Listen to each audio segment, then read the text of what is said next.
ஆசீர்வாதமாய் பிரயோஜனப்படுத்தி தருவாராக. ஹல்லேலூயா. Praise the Lord. ஆமென்.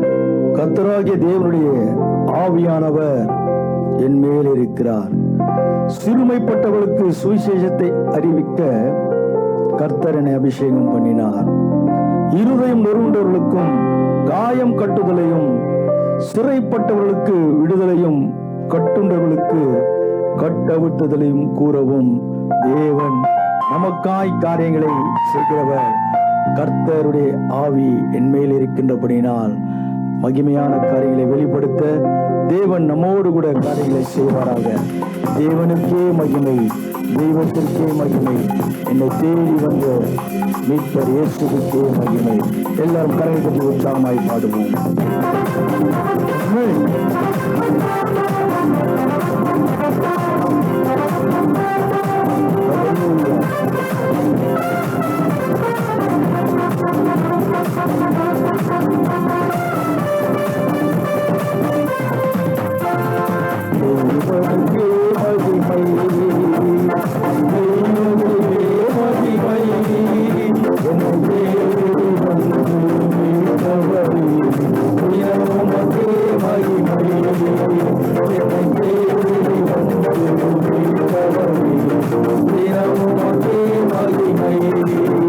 ஐயா வாழ்க வாழ்க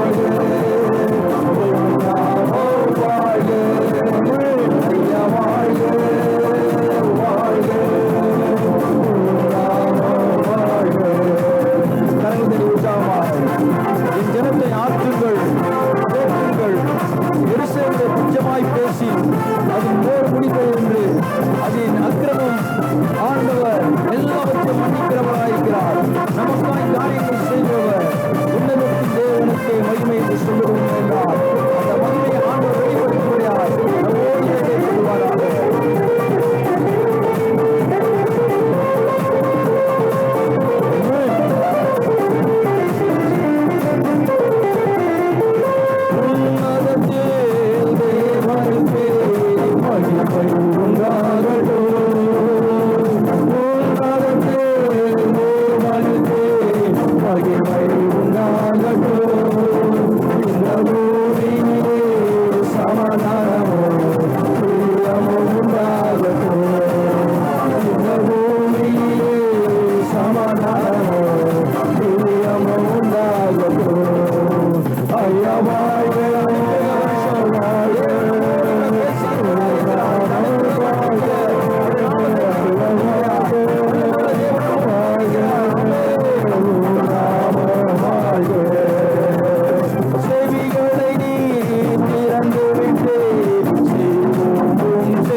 கர்த்தரின் மகிமை வெளிரங்கமாகும்.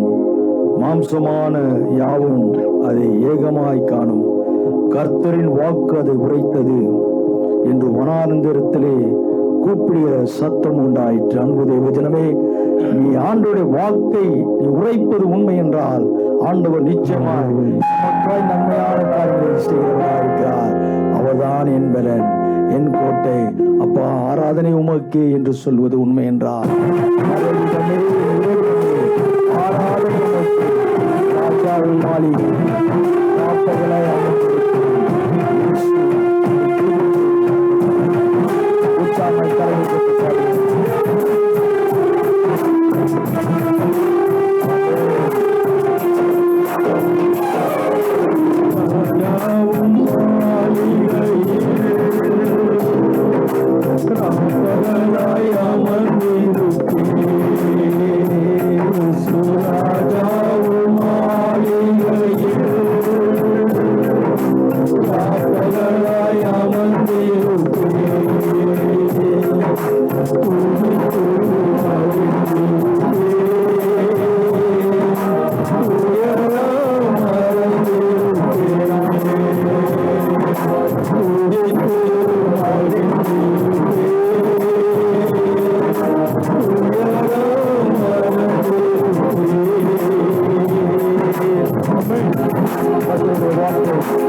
ஆண்டவர் நமக்கு பலனாய் இருக்கிறார்.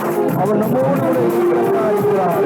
முள் உலர்ந்து பூ உயிரும் நமது தேவனுடைய வசனமோ என்றென்றைக்கு நிற்கும் என்பதை சொல்லுங்கள் என்று உரைத்து ஆண்டுடைய வசனம் என்றென்றைக்கும் அவர் நிற்கிற வசனமாய் இருக்கிறது. ஆண்டவருக்கு அதை மாறவே மாறாது, எப்பொழுதும் இருக்கும். அவர் நம்மோடு இருக்கிறவர். உற்சாகம் கலந்து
பேசுவார்.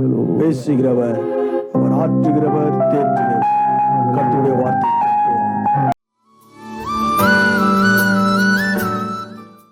கிறிஸ்தவன் என்று சொல்லிக்கொண்டு கிறிஸ்துவர்கள் என்று சொல்லப்படுகின்ற குடும்பத்தை வாழ்ந்து கொண்டிருக்கிற நாம் நிற்கிறோம், உட்கார்கிறோம், நடக்கிறோம். இதுதான் அக்கிரமம், இதுதான் பாவச் செயல். நாம் எதை பேசக்கூடாதோ அதை பேசுகிறோம். இது நிமித்தமாய் பல குடும்பங்களுக்கு பிரச்சனை காணப்படுகிறது, நண்பருக்குள்ளே பிரச்சனை காணப்படுகிறது. இப்படிப்பட்ட வேதனையான அக்கிரமமான காரியங்களை நாம் நல்ல நிலைமையிலே வாழ்ந்து கொண்டிருக்கோம் நினைத்துக் கொண்டு அநேக குடும்பங்களை, அநேக திருச்சபைகளை நாம் கெடுத்துக் கொண்டிருக்கிறோம். அன்பு தேவஜனமே, இதற்கு ஒரு நிறுத்தத்தை ஆண்டவர் கொடுக்கிறார்.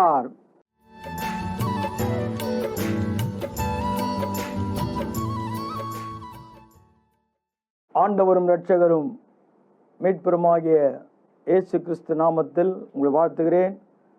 இந்த நாளிலும் கூட சத்தியத்தின் திருவார்த்தை கேட்கும்படியாய் ஆவலோடு கூட இருக்கிற என் அன்பின் மக்களோடு என் இயேசு பேசுவார். வாசியுங்கள். ஏசாயா 61 அதிகாரம் 2ஆம் வசனம். கர்த்தருடைய அனுக்கிரக வருஷத்தையும் நம்முடைய தேவன் நீதியை சரிக்கட்டும் நாளையும் கூறவும் துயரப்பட்ட அனைவருக்கும் ஆறுதல் செய்யவும். அன்பு தேவஜனமே, கர்த்தருடைய அனுக்கிரக வருஷமும் நீதியை சரிக்கட்ட நாளையும் ஆண்டவர் நமக்கு கூறும்படியாய் இந்த நேரத்தில் துயரப்பட்ட அனைவருக்கும் அவர் ஆறுதல் செய்கிற தேவனாயிருக்கிறார். துயரத்தோடு கூட ஆறுதல் அற்ற நிலைமையிலே ஒருவேளை நீங்கள் இருப்பது உண்மை என்றால் நிச்சயம் ஆண்டவர் நமக்கு ஆறுதல் செய்வார். நாம் யார் இடத்திலோ ஆறுதலுக்காய் ஓடினோம். துயரத்தை மாற்றுவார் ஒருவருமே இல்லை என்ற சிந்தனையோடு கூட இருக்கிற அன்பின் மக்களோடு என் இயேசு பேசுவார். இதற்கு ஆதாரமாக ஏசாயா 40 அதிகாரம் 1 வசனத்தை வாசியுங்கள். என் ஜனத்தை ஆற்றுங்கள், தேற்றுங்கள். அன்பு தேவ ஜனமே, என் ஜனத்தை ஆற்றுங்கள், தேற்றுங்கள். யார் என்னை ஆறுதல் சொல்ல முடியும்? யார் என்னை தேற்ற முடியும்? ஒருவேளை இப்படிப்பட்டதான சூழ்நிலையில் இருப்பது உண்மை என்றால் என் ஜனங்களை ஆற்றுங்கள், அவர்களை தேற்றுங்கள். அந்த ஆறுதல் கொடுக்கிறவர் என் இயேசு ஒருவரே. அதுதான் கர்த்தருடைய அனுக்கிரக வருஷம், நீதியை சரிக்கட்டும் நாளையும் துயரப்பட்டவர்களுக்கு ஆறுதல் செய்யவும். துயரத்தோடு கூட இருக்கிற மக்களுக்கு கர்த்தர் என்மேல், ஆவியானவர் என்மேல் இருக்கிறார். கர்த்தருடைய தேவனாகிய ஆவி என்மேல் இருக்கிறபடினால் அவர் என்னை ஆறுதல் படுத்தும்படியாய், என்னை தேற்றும்படியாய் அவர் ஒருவரை தவிர ஒருவரால முடியாது. 2ஆம் வசனம் சொல்லுகிறது, எருசலேமுடன் பட்சமாய் பேசி அதன் போர் முடிந்தது என்றும் அதன் அக்கிரமம் நிவிர்த்தியாயிற்று என்றும் அது தன் சகல பாவங்களின் நிமித்தம் கர்த்தரின் கையில் இரட்டிப்பாய் அடைந்து தீர்ந்து என்றும் அதற்கு கூறுங்கள் என்று உங்கள் தேவன் சொல்லுகிறார். இன்றைக்கு வேதம் நமக்கு திட்டவட்டமாய் சொல்லுகிறது, எருசலேமுடைய பட்சமாய் பேசி அதன் போர் முடிந்தது என்று, அதன் அக்கிரமம் நிவிர்த்தி ஆயிற்று என்றும். போர் முடிவடைகிறது, அக்கிரமம் நிவிர்த்தி ஆயிற்று. அநேக காரியங்கள், நம்முடைய அக்கிரமங்கள் நம்முடைய காரியங்களை அழிவுக்கு நேராய் கொண்டு போய் நிறுத்துகிறது. இன்றைக்கு நாம் நினைப்பது, நாம் அக்கிரமம் செய்யவில்லை, பாவம் செய்யவில்லை என்று நினைக்கிறோம். நாம் எப்படி அக்கிரமம் செய்கிறோம், எப்படி பாவம் செய்கிறோம் என்பதை நாம் வேதத்தை தியானிக்கும் பொழுது அது நமக்கு நன்றாய் விளக்கி கொடுக்கும். அதுதான் வேதம் துன்மார்க்குடைய ஆலோசனையில் நடவாமல், பாவினொடியில் இல்லாமல், பரியாசக்கார உட்காரும் இடத்திலே உட்காராமல் இரவும் பகலும் வேதத்தை தியானிக்கிற மனுஷன் பாக்கியவான். நாம் எப்படி அக்கிரமம் செய்கிறோம்? கிறிஸ்தவன் என்று சொல்லிக்கொண்டு, கிறிஸ்தவர்கள் என்று சொல்லப்படுகின்ற குடும்பத்திலே வாழ்ந்து கொண்டிருக்கிற நாம் நிற்கிறோம், உட்கார்கிறோம், நடக்கிறோம். இதுதான் அக்கிரமம், இதுதான் பாவச் செயல். நாம் எதை பேசக்கூடாதோ அதை பேசுகிறோம். இது நிமித்தமாய் பல குடும்பங்களுக்கு பிரச்சனை காணப்படுகிறது, நண்பருக்குள்ளே பிரச்சனை காணப்படுகிறது. இப்படிப்பட்ட வேதனையான அக்கிரமமான காரியங்களை நாம் நல்ல நிலைமையிலே வாழ்ந்து கொண்டிருக்கிறோம் நினைத்துக் கொண்டு அநேக குடும்பங்களை, அநேக திருச்சபைகளை நாம் கெடுத்துக் கொண்டிருக்கிறோம். அன்பு தேவஜனமே, இதற்கு ஒரு நிறுத்தத்தை ஆண்டவர் கொடுக்கிறார். இதற்கு ஒரு நிறுத்தத்தை ஆண்டவர் கொடுக்கிறார். உன்னுடைய அக்கிரமம், உன்னுடைய பாவம் மன்னிக்கப்பட்டது. இன்றைக்கு பாவத்தை ஆண்டவர் மன்னிக்கிறவராயிருக்கிறார். ஒருவரும் கெட்டு போகாமல் நித்திய ஜீவனை அடையும்படிக்கு அவரையே தந்தளிதான உலகத்தின் இரட்சகராகிய கிறிஸ்து நமக்காய் அநேக காயங்களை அடைந்தார், அநேக பாடுகளை அனுபவித்தார், வேதனைக்குள்ளே கடந்து போனார். ஏன்? நான் மாற்றப்பட வேண்டும், என்னுடைய எண்ணம் மாற்றப்பட வேண்டும், நான் ரட்சிக்கப்பட வேண்டும், நான் முழுமையாய் கர்த்தருடைய ஆசீர்வாதத்தை பெற்றுக்கொள்ள வேண்டும் என்ற கிருபை ஆண்டவர் எனக்கு கொடுத்திருக்கிறார். அந்த கிருபையை நான் தேவையற்ற சூழ்நிலைக்காய், தேவையற்ற காரியத்திற்காய் பயன்படுத்துவது உண்மை என்றால் அதுதான் அக்கிரமம். அன்பு தேவஜனமே, ஒருவேளை நாம் நினைக்கலாம், நான் அக்கிரமக்காரன் அல்ல, நான் பாவம் செய்யவில்லை. உன்னுடைய சிந்தையே உனக்கு அக்கிரமம், உன்னுடைய சிந்தையே உனக்கு அக்கிரமம். என்ன சிந்தனையோடு கூட இருக்கிறாய்? உன்னுடைய தியானம் எங்கே இருக்கிறது? இரவும் பகலும் வேதத்தை தியானிக்கிற மனுஷன் பாக்கியவான், செய்வதெல்லாம் வாய்க்கும். இன்றைக்கு ஏன் இன்னுமாய் வாய்க்க பெறவில்லை? இன்னுமாய் ஏன் காரியம் நடக்கவில்லை? காரியங்கள் மாறுபாடா இல்லை, வேதனைதான் நினைக்கிறாய் அல்லவா? உன்னுடைய அக்கிரமம் இன்றைக்கு மாற்றப்பட்டது. 3ஆம் வசனம் சொல்கிறது, கர்த்தருக்கு வழியை ஆயத்தப்படுத்துங்கள், வழியை ஆயத்தப்படுத்துங்கள். ஆண்டவர் நம்மை மாற்றிவிட்டால் நாம் மாற வேண்டும். கர்த்தருக்கு வழியை ஆயத்தப்படுத்த வேண்டும். அதுதான் உண்மையான சிந்தை. ஒருவேளை பேசிக்கொண்டிருக்கிற நானா இருக்கலாம், கேட்டுக்கொண்டிருக்கிற மக்கள் உண்மையான கிறிஸ்துவலா இருக்கலாம். நீ வழியை ஆயத்தப்படுத்தவில்லை என்றால் அதுதான் அக்கிரமம், அதுதான் பாவம். நீ ஆண்டவருக்காய் வழியை ஆயத்தப்படுத்த வேண்டும். அவர் சொன்னார் அல்லவா, நானே வழியும் சத்தியமும் ஜீவனுமாயிருக்கிறேன். அந்த வழியிலே நடப்பது உண்மை என்றால், அந்த சத்தியத்திலே நிலைத்திருப்பது உண்மை என்றால், ஆண்டவர் நித்திய ஜீவனை அடையும்படியாய் நமக்காய் அவர் பலியானார். பாவத்தை விடுவித்தார், பாவத்தை விடுவித்தார். அந்த பாவத்தை நாம் மீண்டுமாய் சிந்திப்பது ஏன்? ஆண்டவர் நம்மோடு கூட பேசிக் கொண்டிருக்கிறார். அதுதான் அனுக்கிரக வருஷம். நீதியை சரி கட்டும் நாளை கூறவும். இன்றைக்கு நீதியை சரி கட்டுகின்ற நாள். எனக்காய் ஆண்டவர் சிலுவிலே மரித்தார், அடக்கம் பண்ணப்பட்டார், 3ஆம் நாள் உயிரோடு கூட எழுந்தார் என்ற சத்தியம் உனக்குள்ளே இருப்பது உண்மை என்றால், கர்த்தராகிய தேவனின் மேல் ஆவியாயிருக்கிறார், சுவிசேஷத்தை சொல்லும்படியாய் என்னை அபிஷேகம் பண்ணினார் என்றதான வார்த்தை உங்களுடைய வாழ்க்கையிலே நிறைவேற வேண்டும் என்றால் அந்த வழியை நாம் செவ்வைப்படுத்த வேண்டும். வாசியுங்கள், கர்த்தருக்கு வழியை ஆயத்தப்படுத்துங்கள், அவாந்திர வெளியிலே நம்முடைய தேவனுக்கு பாதையை செவ்வை பண்ணுங்கள் என்றும் பள்ளமெல்லாம் உயர்த்தப்பட்டு சகல மலையும் குன்றும் தாழ்த்தப்பட்டு கோணலானது செவ்வையாகி கரடு முரடானவை சமமாக்கப்பட வேண்டும். அதுக்கு தான் சுவிசேஷத்தின் பாரத்தை கொடுத்திருக்கிறார். இங்கேதான் நாம் செய்கின்ற காரியம் என்ன என்று நாம் அறிந்து கொள்ள முடியும். அநேக நன்மையான காரியங்களை ஆண்டவர் நமக்கு செய்யும்படியாய் சொல்லுகிறார். அக்கிரம சிந்தை உள்ளவர்கள், நம்முடைய சிந்தை மாற்றப்பட வேண்டும். இன்னும் அநேக காரியங்களை நாம் செய்ய முடியவில்லை, கோணலானவைகளை செவைப்படுத்த முடியவில்லை. பள்ளங்கள் எல்லாம் நிரப்பப்பட வேண்டும்.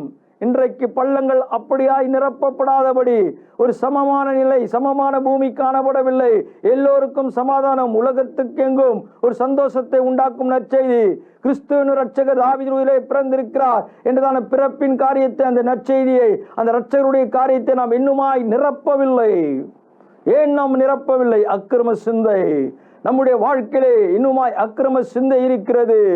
ஆண்டவர் அதை தான் சொல்கிறார், உங்களுடைய சிந்தையை மாற்றிக்கொள்ளுங்கள், உங்களுடைய எண்ணத்தை மாற்றிக்கொள்ளுங்கள். ஆண்டவர் நமக்கு ஒரு காரியத்தை சொல்வது உண்மை என்றால், காரியங்கள் மாற்றப்பட வேண்டுமாம், வேதனைகள் நீங்கப்பட வேண்டும் என்றால், உள்ளங்கள் மாற்றப்பட வேண்டும், உள்ளங்கள் மாற்றப்பட வேண்டும் என்றால் எண்ணங்கள் மாற்றப்பட வேண்டும். எண்ணங்கள் மாற்றப்பட்டால் செயல்கள் மாறுதலுக்குள்ளாய் கடந்து போகும். செயல்கள் மாறும் பொழுது வேத வசனத்தினுடைய வாக்குத்தத்தமான வார்த்தை நம்முடைய வாழ்க்கையிலே நிறைவேறுமாம்.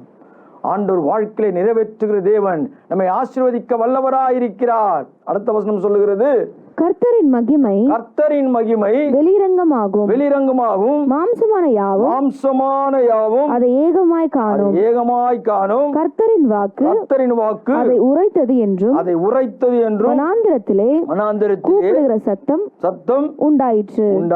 அன்பு தேவஜனமே, வேதம் திட்டமாய் சொல்லுகிறது, கர்த்தரின் வாக்கு அதை உரைத்தது, கர்த்தரின் வாக்கு அதை உரைத்தது என்று வனாந்திரத்தில் கூப்பிடுகிற சத்தம் உண்டாயிற்று.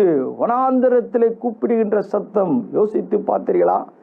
புறக்கணிக்கப்பட்ட நிலைமை, துரத்தப்பட்ட நிலைமை. ஆகார் அழுகிறார், வேதனைப்படுகிறார், வனாந்திரத்திலே அலைந்து திரிகிற அனுபவம். யார் எனக்கு உதவி செய்வார்? யார் எனக்கு உதவி செய்வார்? கண்கள் திறக்கப்படுகிறது. வேதனையோடு கூட கண்ணீரோடு கூட காணப்படுகின்ற நேரத்தில் தேவதூதன் மூலியமாய் கண்கள் திறக்கப்பட்டு காணப்படுகின்ற தண்ணீர், அந்த தண்ணீரை எடுத்து துறவிலே நிரப்பிக் கொள்கிறார். ஒருவேளை உன்னுடைய துக்கம் அப்படியா இருக்கும். அதுதான் நீதியை சரி கட்டும் நாள், கர்த்தருடைய அனுக்கிரக வருஷம். ஆண்டவர் நம்மோடு கூட பேசிக் கொண்டிருக்கிறார். துயரப்படுகின்ற காரியம் ஆறுதல் செய்யவும் ஆண்டவர் கண்களை திறக்கிறார். எப்படி பரித்துமேன் குருடன் கண்களை திறந்தாரோ, அவர் இயேசுவின் பின்னால் சென்றாரோ, அப்படியாய் இன்றைக்கு ஒருவேளை துக்கத்தின் நிமித்தமாய் நம்முடைய கவலைகள், நம்முடைய கண்ணீர்கள், வேதனைகள் நம்முடைய பார்வை அடைத்திருக்கலாம். ஆண்டவர் கண்களை திறக்கிறவராயிருக்க. வாக்கு மாறாது. வனாந்திரத்திலே ஆண்டவர் ஆசீர்வாதத்தை கொடுக்கிறார். என்னுடைய வாழ்க்கை வனாந்திரமாகி விட்டது, இனி என்னுடைய வாழ்க்கையிலே ஒன்றுமே இல்லை, யார் எனக்கு உதவி செய்வார் நினைக்கிறாயா? நிச்சயம் ஆண்டவனுக்கு சொல்லிக் கொண்டிருக்கிறார். வனாந்திரமாக இருந்தாலும் சரி, அது எப்படிப்பட்ட சூழ்நிலையா இருந்தாலும் சரி, அந்த வாக்குடைய வாழ்க்கையிலே நிறைவேறும். கர்த்தரின் வாக்கு அதை உரைத்தது. ஆண்டவர் ஒரு நாளும் உன்னை வெறுமையாய் விடுகிற தேவனே அல்ல, உன்னை ஆசீர்வதிக்க வல்லவராயிருக்கிறார். உனக்கு குறித்ததை நிறைவேற்று. காலம் தாமதிக்கலாம், நேரம் தாமதிக்கலாம், சூழ்நிலைகள் மாற்றப்படலாம், வேதனைக்குரிய அனுபவத்தில் நீ கடந்து போகலாம், ஆனால் கைவிட மாட்டார். ஆனால் உன்னோடு கூட இருக்கிறவர் ஒரு பெரியவர் அல்லவா? அந்த ரட்சிப்பு என்றதான பாத்திரத்தை உனக்கு கொடுத்திருக்கிறார். தேவ மகிமை உனக்கு கொடுத்திருக்கிறார். தேவ மகிமை நீ அடைந்திருக்கிறாய். அது எப்படி இழக்க முடியும்? ஒரு நாளும் முன்னால் இழக்கவே முடியாது. ஆண்டவர் உனக்கு போதுமான பலன் உள்ளவராக இருக்கிறார், போதுமானவராக இருக்கிறார். 29ஆம் வசனம் சொல்லுகிறது, சோர்ந்து போகிறவனுக்கு அவர் பலன் கொடுத்து சத்துவம் இல்லாதவனுக்கு சத்துவத்தை பெருக பண்ணுகிறார். சோர்ந்து போகிறவனுக்கு பலன் கொடுக்கிறார். சோர்ந்து போயிருக்கிறாயா? ஆண்டவனுக்கு பலன் கொடுக்கிறார். சத்துவம் இல்லாதவனுக்கு சத்துவத்தை கொடுக்கிறார். அப்பா, நான் எவ்வளவாய் முயற்சி செய்தேன், இனி ஒன்றுமே இல்லை, என்னால் முடியவே இல்லை. அதைதானே பெரும்பாடு உள்ள ஸ்திரீயானவள் எத்தனையோ பணம் செலவழித்திருக்கலாம், மருத்துவரை பார்த்திருக்கலாம், காரியங்கள் செய்திருக்கலாம், ஆலோசித்திருக்கலாம், முயற்சிகள் செய்திருக்கலாம். சோர்ந்து போனதான ஒரு உணர்வு தான். ஆண்டவர் பலனடையும்படியாக சத்துவம் இல்லாதவருக்கு சத்துவத்தை கொடுக்கிறார். இயேசுவை பார்க்க வேண்டும், அவருடைய வஸ்திரத்தை தொட்டாலாகிலும் நான் சுகம் பெறுவேன். சோர்ந்து போன நிலைமையிலே காணப்படுகின்றதான காரியத்திலே ஆண்டவர் பலனற்ற நிலைமையிலே பலனை கொடுத்தாராவா? பலனை கொடுத்தாரா? இன்றைக்கு உங்களுடைய வாழ்க்கையிலே நாம் செய்ய வேண்டியது முயற்சி தான். ஆண்டவரிடத்தில் கேட்க வேண்டும், ஆண்டவரோடு கூட பேச வேண்டும். அதுதான் இந்த அனுக்கிரகத்தின் வருஷம், இந்த நாள். கர்த்தராகிய தேவனாகிய கர்த்தர் எனக்கு அனுக்கிரகம் செய்கிற வருஷமாயிருக்கு, நன்மை செய்கிற வருஷமாயிருக்கு நாள், இந்த நாள் என்று நீ சொல்வது உண்மை என்றால், நீதியை சரி கட்டுகிற நாளையும் துயரப்பட்டவர்களுக்கு ஆறுதல் செய்யவும். அதுதான் வேதத்துடைய வாக்கு. ஆண்டவரே, உங்களுடைய வாக்கு அல்லவா ஆறுதல் செய்யும் என்று சொல்லும்படியாய், ஆண்டவரே நீர் எனக்கு ஆறுதல் செய்கிற தேவனாயிருக்கிறபடினால் உமக்கு நன்றி செலுத்துகிறேன் என்று சொல்வது உண்மை என்றால், உன்னை ஆற்றுகிறவர் தேற்றுகிறவர் என் இயேசு ஒருவரே. என் இயேசுவை தவிர ஒருவரால் மாற்ற முடியாது. ஒருவேளை உன் கணவன் சொல்லலாம், உன் மனைவி சொல்லலாம், நான் உனக்கு ஆறுதலாய் இருப்பேன், நான் எல்லா காரியத்திலையும் உன்னை தேற்றுவேன் என்று சொல்லலாம். ஒரு சில சூழ்நிலையிலே காரியங்கள் மாற்றப்படும் பொழுது வேதனைக்குரிய வார்த்தைகள் வெளியே வரும், வேதனைக்குரிய காரியங்கள் வெளியே வரும். அதுதான் பாவம். அந்த பாவத்திலே நாம் வாழ்வது உண்மை என்றால் ஆண்டவர் நமக்கு எப்படி இந்த அனுக்கிரகத்தின் நாளை நமக்கு கூறவும் என்றதான வார்த்தை உன் காதிலே கேட்க முடியும். செவிடன் அல்ல, குருடன் ஆண்டவர் வருகிறதை உணர்கிறார். அந்த உணர்வு அவருக்கு மகிமை உண்டாயிற்றாம். இன்றைக்கு ஆண்டவர் உன்னை மகிமை அடையும்படியாய் செய்கிறவர், உன்னை மகிமைப்படுத்துகிறவர் என் இயேசு ஒருவரே. அவர் இன்றைக்கு நன்மை செய்ய போகிறார். அடுத்த வசனம் சொல்லுகிறது, இளைஞர் இளைப்படைந்து சோர்ந்து போவார்கள், வாலிபரும் இடறி விழுவார்கள். அன்பு தேவஜனமே, யோசித்து பாருங்கள். இளைஞர் வாலிபர்கள் இடறி விழுவார்கள், சோர்ந்து போவார்கள். ஆனால் கர்த்தருக்குள் காத்திருக்கிறவர்கள் கழுகு போல பலனடைவார்களாம். உன்னுடைய காரியம் உன்னை ஆண்டவர் புதுப்பிக்கும்படியாய் சோர்ந்து போன நிலைமை ஆண்டவரை முடிந்து விட்டது. யார் எனக்கு ஆறுதல்? ஆண்டவர் உன்னை தேற்றுகிறவர். நானே உன் தேற்றவாளன் என்று சொல்கிறார். நானே உன்னை தேற்றுகிறவர் என்று சொல்கிறார். இன்றைக்கு அவர் உன்னை திடப்படுத்தும் போது திடன் கொள் என்று சொல்கிற வார்த்தை உனக்குள்ளே ஆண்டவர் பேசிக் கொண்டிருக்கிறார். நீ எழுந்திரு என்று சொல்கிறார். எழுந்திரு என்று சொல்கின்ற மாத்திரத்திலே வந்த உடனே நான் உனக்கு என்ன செய்ய வேண்டும்? பார்வையிட வேண்டும். எழுந்த மாத்திரத்திலே மேலே இருக்கிற வஸ்திரத்தை தூக்கி எறிகிறான் குருடன், பர்த்திமேயின் குருடன். ஏன்? ஆண்டவனுக்கு மகிமையான காரியங்களை செய்வார் என்ற நிச்சயம். இன்றைக்கு உன்னுடைய சோர்வு எப்படி இருந்தாலும், உன்னுடைய வேதனை எப்படி இருந்தாலும் ஆண்டவர் ஒரு பெரிய மாறுதலை கொடுக்கும்படியாய், ஒரு பெரிய மாற்றத்துக்குள்ளே உன்னை அழைத்து செல்லும்படியாய், உன்னை மகிமைப்படுத்தும்படியாய், நன்மையான காரியங்களை செய்யும்படியாய் உனக்கு ஆறுதல் செய்கிற தேவன். செய்யவும் துயரப்பட்டு இருக்கிறதான காரியம். எப்படிப்பட்ட காரியத்திலே நீ துயரத்தோடு கூட இருக்காயோ என்று எனக்கு தெரியாது. ஆண்டவர், இந்த நாளை நான் எப்படி கடக்கப் போகிறேன், இந்த நிமிடத்தை எப்படி கடக்கப் போகிறேன், வேதனையோடு கூட இருக்கிறாயா? உன் வேதனை நீங்கும், கவலை நீங்கும். எல்லாவற்றிலும் ஆறுதல்படுத்துகிறவர் என் இயேசு அவர்தான் உனக்கு சொல்கிறார், நன்மை செய்கிறவர். அடுத்த வசனம் சொல்லப்படுகிறது, கர்த்தருக்கு காத்திருக்கிறவர்களோ புது பலன் அடைந்து. அன்பு தேவஜனமே, நீ கர்த்தருக்கு காத்திருக்கும் பொழுது புது பலன் அடைய போகிறாய். உன்னுடைய பலன் உன்னை உயர்த்தும்படியாய், உன்னை ஆசீர்வதிக்கும்படியாய், நன்மை செய்யும்படியாய். அது எப்படி இருக்குமாம்? வாசிங்கள். புது பலன் அடைந்து கழுகுகளைப் போல சட்டைகளை அடைத்து எழும்புவார்கள். அவர்கள் ஓடினாலும் இளைப்படையார்கள், நடந்தாலும் சோர்ந்து போக மாட்டார்கள். அன்பு தேவஜனமே, நீ நடந்தாலும் ஓடினாலும் சோர்ந்து போக போறதில்லை, இளைப்பு அடைய போறதில்லை. உங்களுடைய வாழ்க்கையிலே இனி சோர்வே இல்லை. அதுதான் ஆறுதலின் வார்த்தை, அதுதான் தேற்றுகின்ற வார்த்தை. சோர்ந்து போன காரியங்கள், சோர்ந்து போன நேரங்கள் எல்லாம் முடிந்து விட்டது. இன்று முதல் அந்த நாளை கூறவும், அதுதான் நீதியை சரி கட்டும் நாளை கூறவும். அந்த நீதியின் சரி கட்டுகின்ற நாள், இந்த நாள் உன்னை தேற்றும்படியாய். இனி உன் வாழ்க்கையிலே சோர்வில்லை, இளைப்பு இல்லை. ஆண்டவர் உன்னை ஆசீர்வதிக்க வல்லவராயிருக்கிறார். உன்னை ஆசீர்வதிக்க தொடங்கிவிட்டார். ஏனென்றால் அவர்களுக்கு, துயரப்பட்ட மக்களுக்கு ஆறுதல் செய்யவும் என்றதான வாக்கின் வார்த்தை. அவர் உன்னை தேற்றுகிறார், உன்னை ஆசீர்வதிக்கிறார். இனி ஒரு வாழ்க்கையிலே நன்மையும் கிருபையும் உங்களுடைய வாழ்க்கையிலே தொடரும். கர்த்தர் தாமே திருவாகத்தை ஆசீர்வதிப்பாராக. ஜெபம் செய்வோம். மகா கிருபையும் இரக்கமும் பரிசுத்தம் நிறைந்த நல்ல பிதாவே, இந்த நாள் உண்மையாய் எனக்கு ஆசீர்வாதமான நாள் என்று மக்கள் சொல்லும்படியாய் நீங்கள் பேசிருக்கு. உம்முடைய வார்த்தை மகிமைப்பட்டது. ஆண்டவர், எப்படிப்பட்ட சூழ்நிலையிலே ஒரு வாழ்க்கை இருந்தால் எனக்கு தெரியாது.